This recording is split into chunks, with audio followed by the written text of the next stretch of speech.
சற்று முன் வெளியான முக்கிய அறிவிப்பின்படி பிஎஃப் பணம் இபிஎஃப்ஓ முக்கிய அறிவிப்பு. நாளை மறுநாள் மிஸ் பண்ணிடாதீங்க. செய்தியை முழுமையாக கேட்கறதுக்கு முன்னாடி நம்ம சேனலை சப்ஸ்கிரைப் பண்ணலாம். சப்ஸ்கிரைப் பண்ணிக்கோங்க. மறக்காம பெல் பட்டனை கிளிக் பண்ணிக்கோங்க. அப்போ தான் நம்மளுடைய அப்டேட்டட் நியூஸ் உங்களுக்கு உடனுக்குடன் வந்து சேரும். தொழிலாளர் வருங்கால வைப்பு நிதி அதாவது இபிஎஃப்ஓ குறை தீர்க்கும் கூட்டங்கள் என்பது தொழிலாளர் வருங்கால வைப்பு நிதி தொடர்பான புகார்களை தீர்ப்பதற்காகவும் திட்டங்கள் குறித்த விழிப்புணர்வை ஏற்படுத்தவும் இபிஎஃப்ஓ அமைப்பால் அவ்வப்போது கூட்டம் நடைபெறும். நிதி ஆப்கே நிகட் 2.0 என்ற பெயரில் ஒருங்கிணைந்த மக்கள் குறைதீர்க்கும் கூட்டம் நாளை மறுநாள் அதாவது வியாழக்கிழமை நடைபெறும் என்று அறிவிக்கப்பட்டுள்ளது. இதன்படி மாத சம்பளம் வாங்கும் தொழிலாளர்கள் பலருக்கும் பிஎஃப் பிடிக்கப்படுகிறது.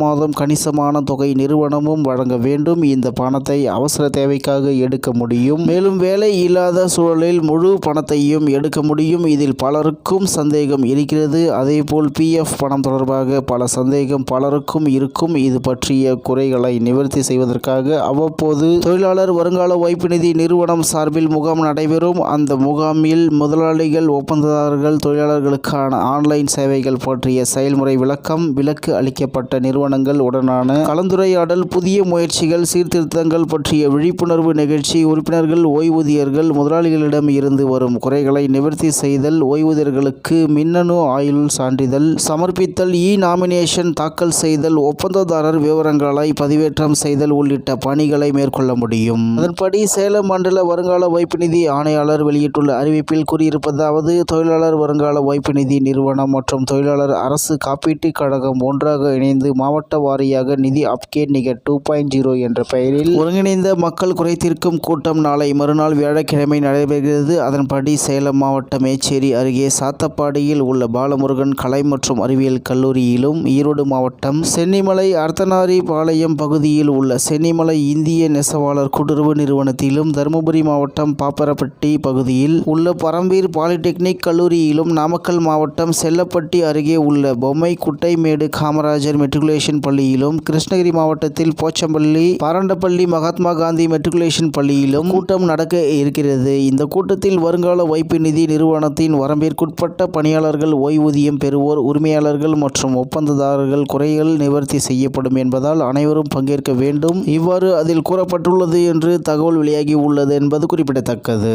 இத்துடன் இன்றைய முக்கிய செய்தி நிறைவு பெறுகிறது. மேலும் இது போன்ற செய்திகளை உடனுக்குடன் தெரிந்து கொள்ள ஆர்கே நியூஸ் தமிழ்நாடு சேனல் உடன் இணைந்திருங்கள். நன்றி, வணக்கம்.